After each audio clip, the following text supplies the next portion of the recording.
Good evening জনাইছোঁ সকলোকে আৰু কানুক অকণমান সময়ৰ কাৰণে মোৰ লগত লৈ আহিছিলোঁ হস্পিটেললৈ। ইহঁতৰ লগত খেলি খেলি আজি সময়খিনি পাৰ কৰি দিলোঁ। অভিজ্ঞান ঘৰত বনানো কানু কিমান ভাল পাইছে আহি চবৰে ইহঁতক পাইছে যে খেলিবলৈ। আৰু ইহঁতৰ লগত খেলি থকাৰ কাৰণে মোৰ কামখিনি কৰিবলৈও সুবিধা হ'ল আৰু কৰি মেলি মই আজৰি হৈ গ'লোঁ বাৰু।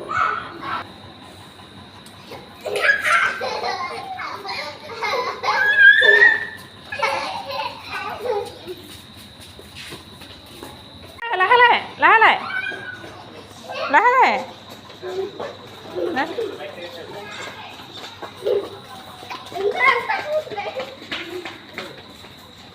বেক বেক বেক বেক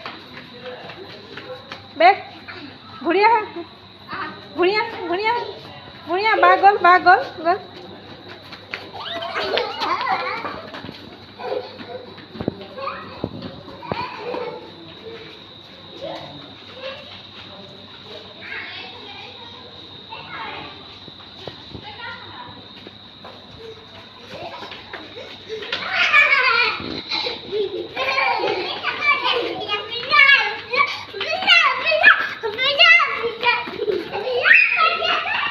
সকলোটি শিশু সদায় কুশলে থাকক।